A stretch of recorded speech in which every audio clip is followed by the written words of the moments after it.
gonna have to come out with a strong attack of his own. And Diego's been a really solid attacker for this Electros lineup. He did have one triple yesterday and then a 94 on the miss, but he's gonna go ahead and start in with Root Riders, diving in with that Royal Champion.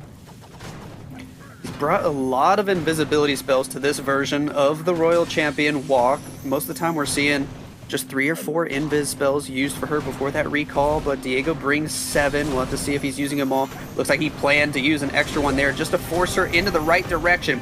Already many shots from the Town Hall hitting that Spirit Fox. She's very low on HP, and she does end up going down there.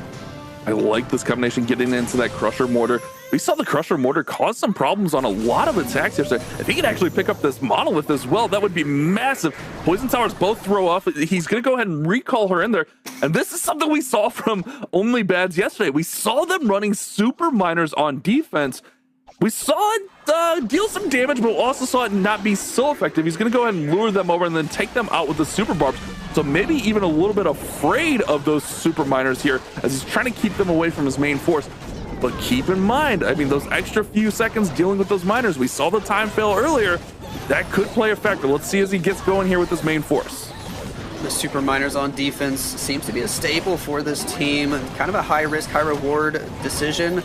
I feel like it's not the ideal defensive clan castle unit, but if it goes and targets one of your heroes, that's when it's going to come in clutch and just absolutely shut an attack down early.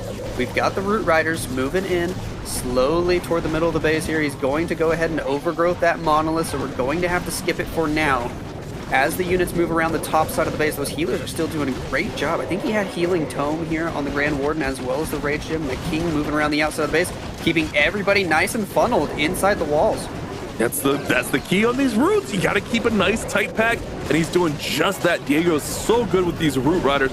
Royal Champion still in there with plenty of health. Queen still has ability. Still even has a couple of Super Barbarians with a minute remaining. I don't think time's going to be an issue here.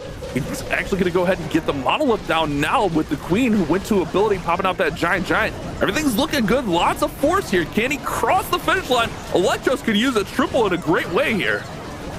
The magic mirror from the Queen, giving her a few extra queens to help her out. Able to take out the enemy Archer Queen, able to get through that last Fire Spitter, moving on to the last couple of defenses, and it looks crushed. I mean, he's got so many units still alive. To have Root Riders, to have healers all alive at the end is very impressive. Diego is going to be able to get it done, and a beautiful start to this war for Team Electros.